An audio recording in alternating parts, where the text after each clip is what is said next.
All right, y'all. Truck drivers are quitting everywhere, and here's why. All right, y'all. So this is what it is.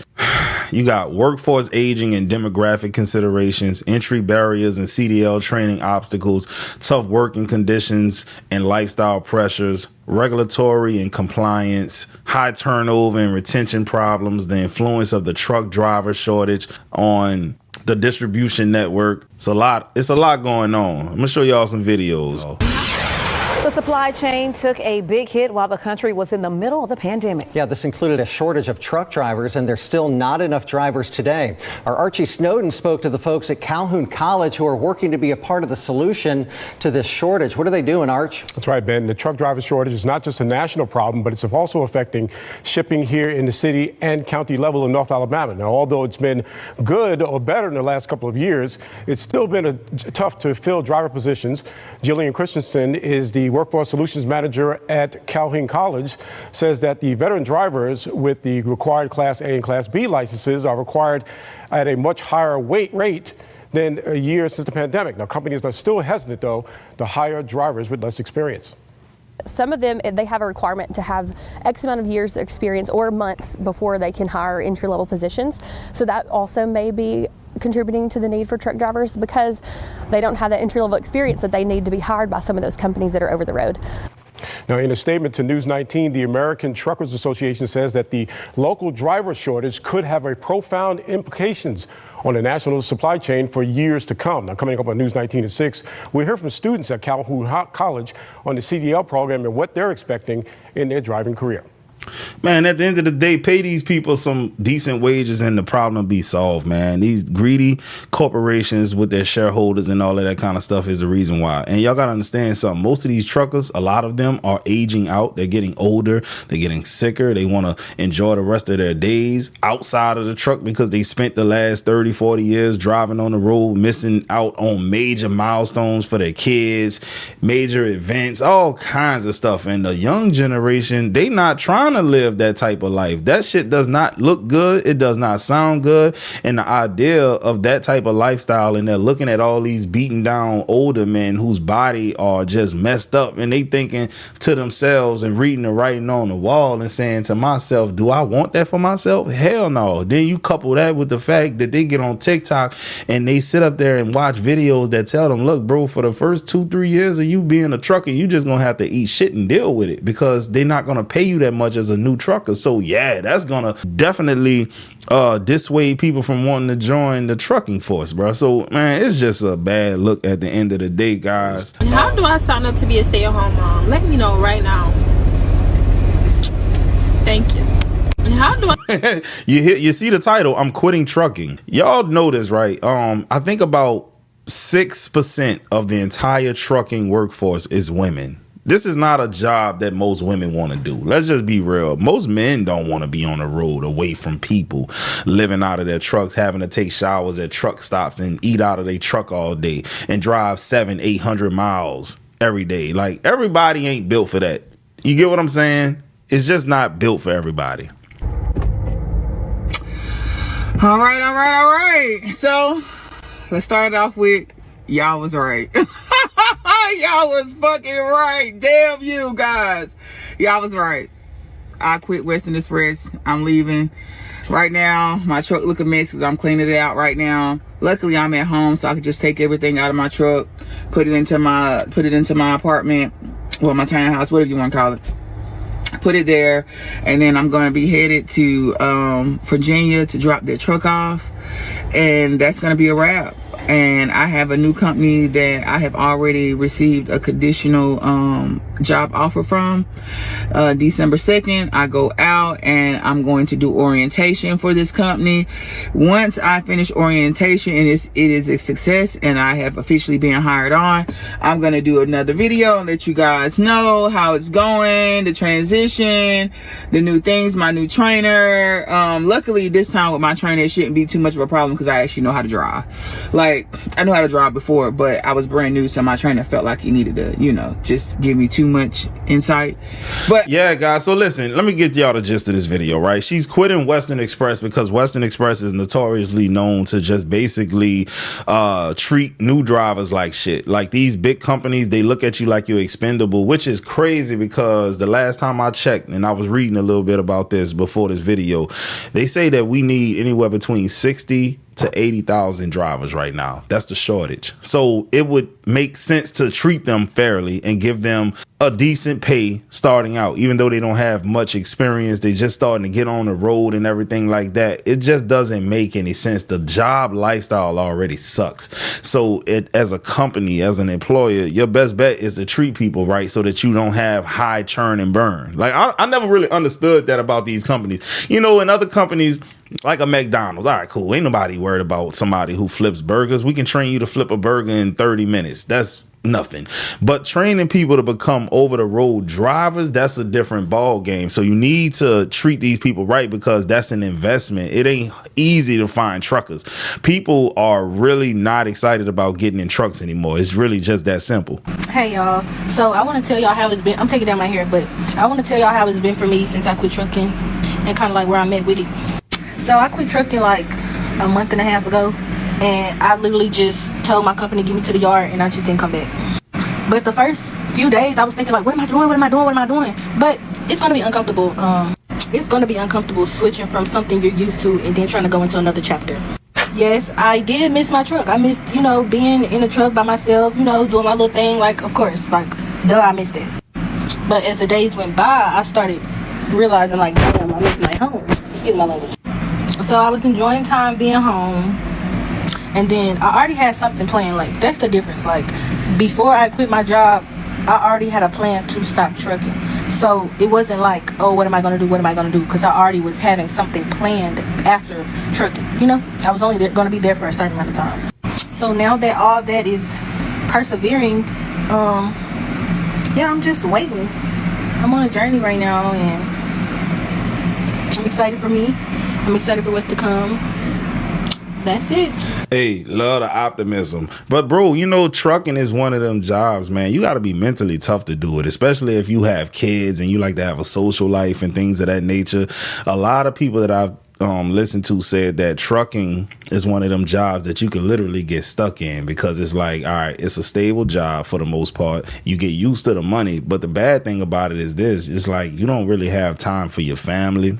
You ain't got time to have fun and socialize and all of that kind of stuff. And that kind of stuff wear and tears on people's physical and mental. And it goes back to these companies. If you know that's the case, treat these people right. Treat them like they're human beings, because that's been the common denominator for a lot of people quitting the trucking business. These companies just work them like a dog. See, this is what happens when you don't try to pay somebody. You leave their truck in the no parking zone and you pack your motherfucking bag and you hit the motherfucking Amtrak. You understand me? You get the fuck on. You know what I'm saying? You don't wait around. You want to not pay money? Then guess what? I got something for your bitch ass. You'll be paying way more than what you were supposed to pay me. So congratulations. Find your truck. And I'm gone. I'll see, this is what. Yo, man, you know, like I said, before I did this video, I saw someone say this. If you are a truck driver, let's say you're a driver for Swift, you're a driver for Western, whoever, a lot of them have clauses in the paperwork that you signed when you was doing your onboarding and all of that kind of stuff, right? That says you cannot just leave the truck stranded. If you do, they are going to put basically a strike on your CDL. And that's basically two different things. You got your personal driving record as it pertains to your CDL. Then you got your business driving record. And on the business side, they're going to basically put that you left the truck there. So now all other potential employers are going to see that you just left the truck. And guess what? Don't nobody want to hire someone who's just going to leave their truck outwards.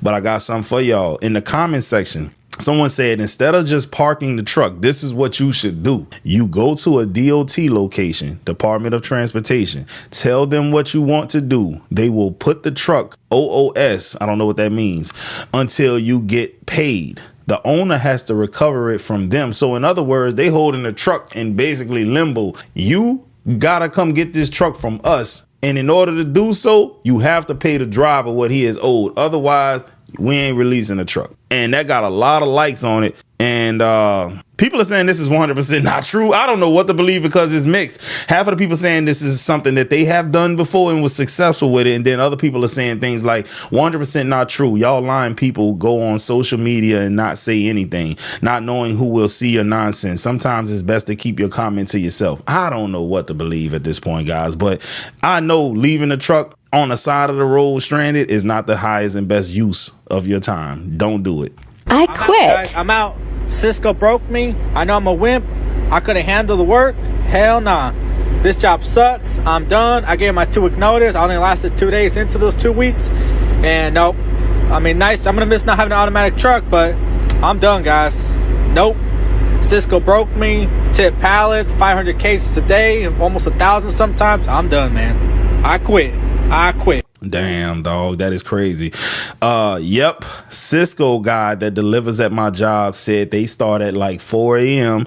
It was 8 p.m. when I asked him, hey, bro, you know what? I'm not trying to make this who's manlier and all that kind of stuff. But man, my Uncle Cliff, right? He worked for Cisco my whole life, dog. And I don't know what type of internal battles this man was fighting. I don't know. But I never seen him look broken down. I've never seen him really look frustrated. He's just a hardworking dude that did his thing. But he was home every night, though. That's another thing. My uncle worked every single day down there, but he was home every day also. You know, like I remember actually spending real time with my Uncle Cliff. Real talk. So, you know, maybe it's a different generation. Maybe the company policy is different now. Maybe they working y'all like Hebrew slaves and they wasn't back then when I was a little boy. I don't know.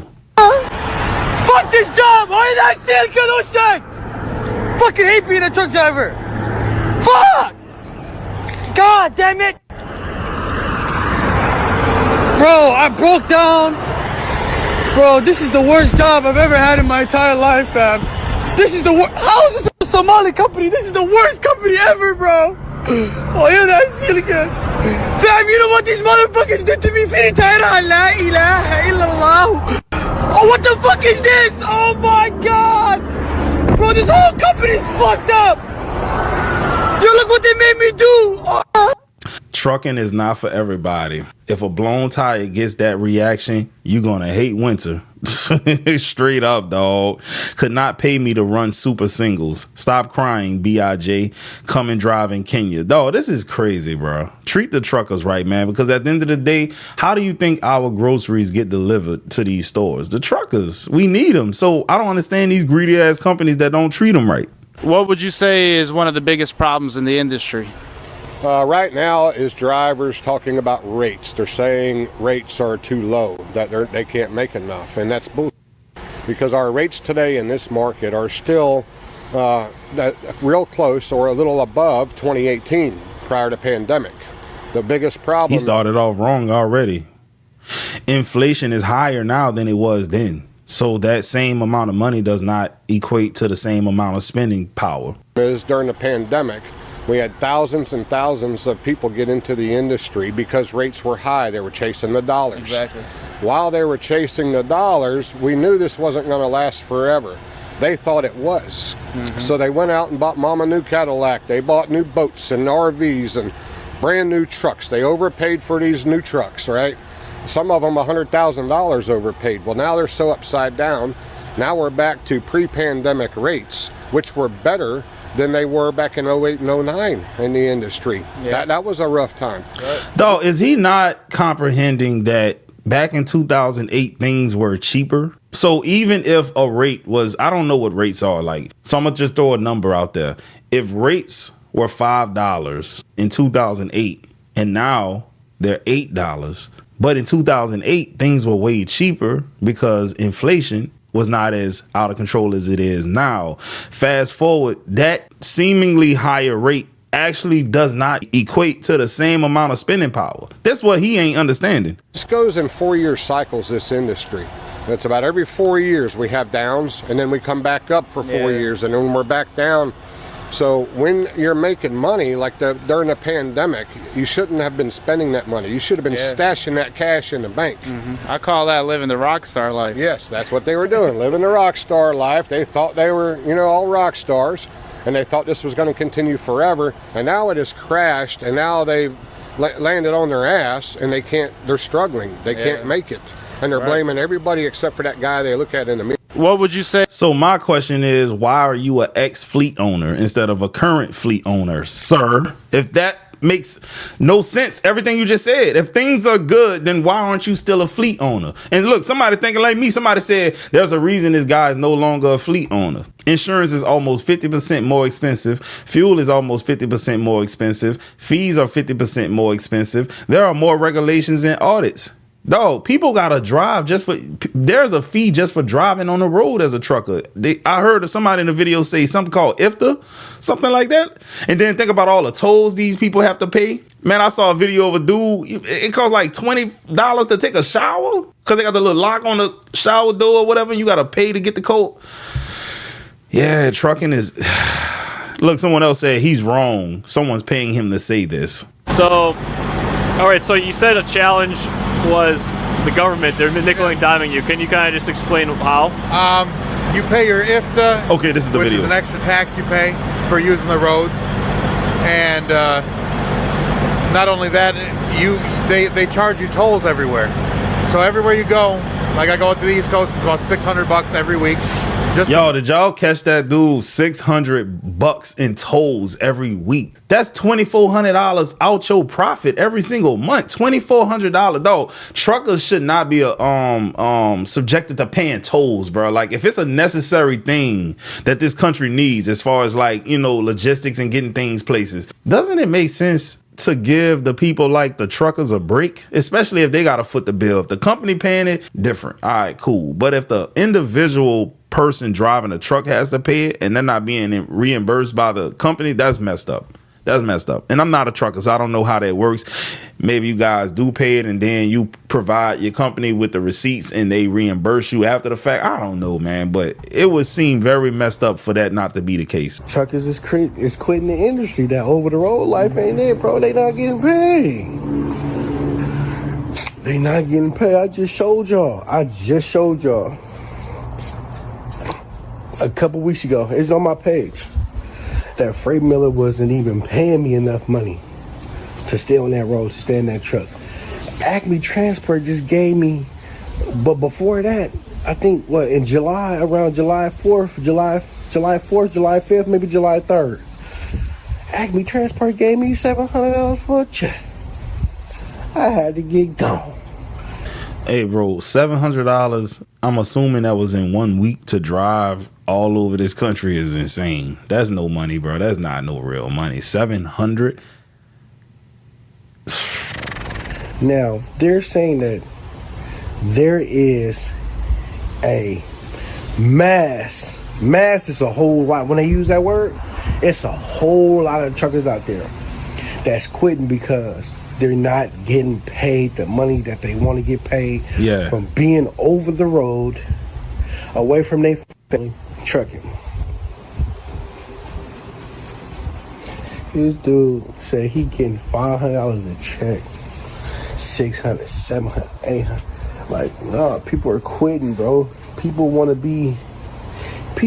be appreciated. They want to feel like that that the time that they putting out over the road is worth it. If that time ain't worth it, bro, then why are you out here trucking, dog? And that's a key component right there, bro. Like, you gotta weigh the things in your life. All right, cool. I got 3 kids, got a dog, and I got a girl. Is being away from them, driving over the road and bringing home $700, is that juice worth the squeeze? Me personally, where I live here in New Orleans, that juice ain't worth the squeeze. Maybe if you live in a trailer park and your expensive is like, I don't know, $1,000 a month, and you bring it home after taxes $2,800 a month, you get to save $1,800. All right, cool. Maybe that's worth the squeeze to you. But shit, $700 a week for most Americans ain't enough, especially if you throw some kids in the equation. Why you trucking? If you're not getting $1,200, $1,300, $1,400, $1,500 a check, why you out there trucking? You getting $500 to $200? Man, you better go work a security job, bro. Better work a security job, because if you don't got your own truck, even if you're an owner operator, you're not getting what the owner operators was making 2 or 3 years ago. This is not the truck and go rush. But what goes down must come up. So I feel it. That's why people are staying down in the trucking industry, because they feel like what goes down must come up. You know what I'm saying?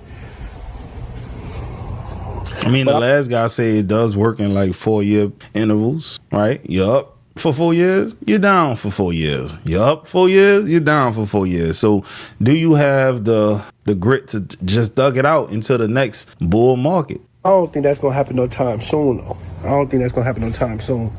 But if it do happen, owner operators, y'all better be ready, bro, because y'all going to be the first ones on the front line getting it in, bro. Getting it in. And I might be on the front line, too, though, for real. I might buy a truck, but at the end of the day, it's like this, bro. People want to feel appreciated, bro, like when they out there up on the roads, man, and these companies treat them like bullshit, like shit. It's bullshit how these companies is not valuing the drivers. Value the drivers. That's all you got to do. Value the drivers, bro. People is quitting because they feel undervalued. Come on. Y'all want to direct y'all attention to something that I'm reading in the comments, right? Someone said over the road should be $2,000 a week minimum. That has 342 likes. $6,000 a week minimum. Somebody else said that. That's a lot of money. $24,000 a month. Shit. You winning. Yeah, owner operator. Facts. $6,000 a week. Damn straight. Ancient. I'll say 3,200 plus benefits. Now, 3,200 a week with benefits, that sounds like something realistic as hell, bro. These companies greedy, dog. I don't think nobody finna just sit up there and pay truckers $6,000 a week at no Swift, at no goddamn Acme, at no Cisco. They ain't giving you no $6,000 a week. They gotta pay these shareholders, the people that sit on their ass all day. They sending their kids to the best schools, eating the best foods. They got waiters and shit that live at their house inside of these big estates and things of that nature.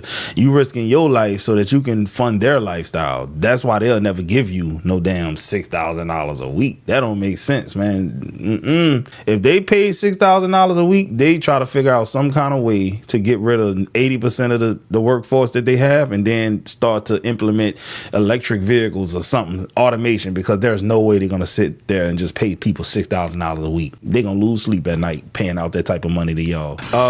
Yeah. So anyways, I hope y'all enjoyed this video. If you like what I was putting down, hit the subscribe button.